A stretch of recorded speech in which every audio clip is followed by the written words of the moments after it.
पूर्व केंद्रीय मंत्री आरसीपी सिंह ने बिहार में नई पार्टी बनाने का ऐलान किया है। बीजेपी से उन्होंने नाता खत्म करने की बात कही है। बीजेपी में मान सम्मान नहीं मिल रहा था, इसलिए उन्होंने बीजेपी से किनारा कर लेने की सोची है। उन्होंने ये भी कहा कि बीजेपी और जेडीयू के कई नेता उनके संपर्क में है। बिहार में सियासी उठापटक और महागठबंधन की सरकार बनने के दौरान आरसीपी सिंह भारतीय जनता पार्टी के साथ चले गए थे, लेकिन जब बिहार में दोबारा नीतीश कुमार ने पलटी मार नीति के तहत एनडीए में वापसी की तो कहा जा रहा था कि पूर्व केंद्रीय मंत्री आरसीपी सिंह हाशिए पर चले गए हैं। अब आरसीपी सिंह ने अपने पत्ते खोल दिए हैं। दरअसल पटना में आरसीपी सिंह का एक पोस्टर सुर्खियों में था। पोस्टर में टाइगर अभी जिंदा है की बात कही गई थी, जिसके बाद अब आरसीपी सिंह ने खुलकर कह दिया है कि बिहार को विकल्प के तौर पर हम नई पार्टी देने जा रहे हैं। पूर्व केंद्रीय मंत्री आरसीपी सिंह ने अपने भविष्य की सियासत पर खुलकर बात की। आरसीपी सिंह से जब पूछा गया कि आपकी सियासी गतिविधि नजर नहीं आ रही, आप साइड क्यों हैं, इसका जवाब देते हुए पूर्व केंद्रीय मंत्री ने कहा कि मैं हर जगह नजर आता हूं। कई महीनों से मैं बिहार के विभिन्न कोनों में जा रहा हूं, कार्यकर्ताओं के साथ बैठक करता हूं। मैं बैठा कभी नहीं हूं, लगातार दौरा कर रहा हूं। जब पटना में रहता हूं तो कार्यकर्ताओं से मुलाकात करता हूं। वहीं जब उनसे पूछा गया कि क्या आप भारतीय जनता पार्टी में हैं, इसका जवाब देते हुए उन्होंने कहा कि बीजेपी में सदस्यता अभियान चल रहा है, मैंने कोई रिन्यूअल नहीं कराया।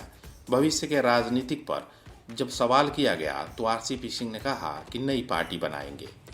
आरसीपी सिंह से जब पूछा गया कि बीजेपी में मान सम्मान मिल रहा है तो फिर नई पार्टी क्यों बनाने की जरूरत पड़ी, इसका जवाब देते हुए आरसीपी सिंह ने कहा कि ऐसा आपको लगता है, मैं दौरे पर गया था, हमारे बहुत सारे कार्यकर्ता हैं। बिहार में आज एक भी पार्टी नहीं जहां कार्यकर्ताओं का मान सम्मान है। मैं संगठन का आदमी रहा हूं, पहले सरकारी संगठन में था, फिर पॉलिटिक्स में आ गया। मुझे पता है कि संगठन में कार्यकर्ताओं के साथ कैसे संवाद रखा जाए। मैंने जो महसूस किया लोगों से बातचीत के दौरान, बिहार के लोग उदास हैं, उनमें उत्साह की कमी है। उन लोगों के राय से ही अब पार्टी बनाने जा रहा हूं। नए दल के बैनर के तहत बिहार में काम करने की रणनीति कार्यकर्ताओं के साथ विभिन्न बैठकों में तय की गई है।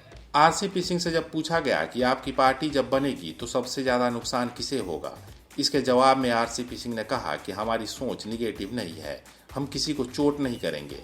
मेरी सोच है कि जो लोग किसी दल में दाएं बाएं पड़े हुए हैं उन्हें मुख्य धारा की सियासत में लाएं।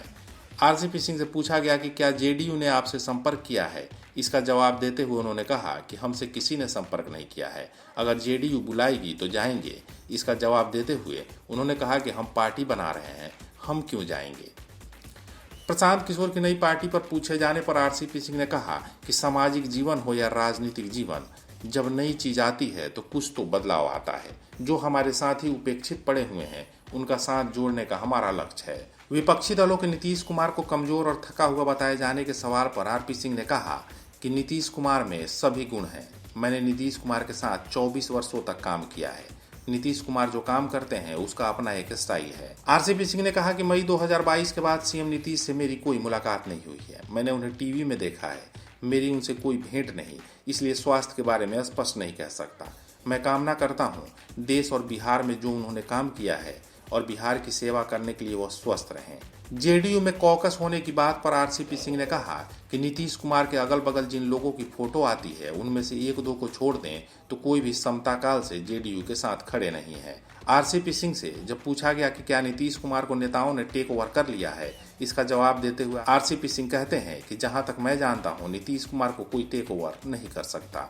आरसीपी सिंह से जब पूछा गया कि क्या उनकी नई पार्टी 243 सीटों पर लड़ेगी तो इसके जवाब में उन्होंने कहा, अभी सिर्फ पार्टी बनाएंगे, आगे संगठन पर काम किया जाएगा। जो योग्य कैंडिडेट मिलेंगे उन्हें चुनावी मैदान में उतारा जाएगा। हमारे जेडीयू और बीजेपी के कई नेता साथी हैं, सबसे मेरे अच्छे संबंध हैं। राजनीतिक विकल्प की चीज है और अगर विकल्प मिलता है तो कई राजनीतिक दलों के लोग जुड़ेंगे। आज के लिए बस इतना ही, लेकिन अगले अंक में किसी और मुद्दे पर चर्चा करेंगे और उस पर तफसील से जानकारी देंगे। लेकिन अभी तक आपने हमारे चैनल को सब्सक्राइब नहीं किया है तो कर लीजिए, क्योंकि अपडेट खबरें आपको सिर्फ यहीं मिलेंगी। परफेक्शन IAS UPSE और BPSC फाउंडेशन क्लासेस के लिए समर्पित संस्थान। यहाँ आपको UPSE selected and interview appeared faculties द्वारा गाइड किया जाता है। Separate batches for Hindi and English medium. 65वीं और 64वीं BPSC एग्जाम में 69 और 107 रिजल्ट्स एवं 66वीं BPSC एग्जाम में 131 रिजल्ट्स हासिल किया है परफेक्शन IAS टीम ने। परफेक्शन IAS, कुमार टार, बोरिंग रोड, पटना। क्वालिटी से कंप्रोमाइज नहीं, अंतर्राष्ट्रीय गुणवत्ता की टाइल्स, सैनिटरी वेयर और बाथ फिटिंग्स उत्पादों के लिए एक बार मौका देकर देखें। श्री इंटरप्राइजेज, सेरा टाइल्स, दिग्गी कला, हाजीपुर।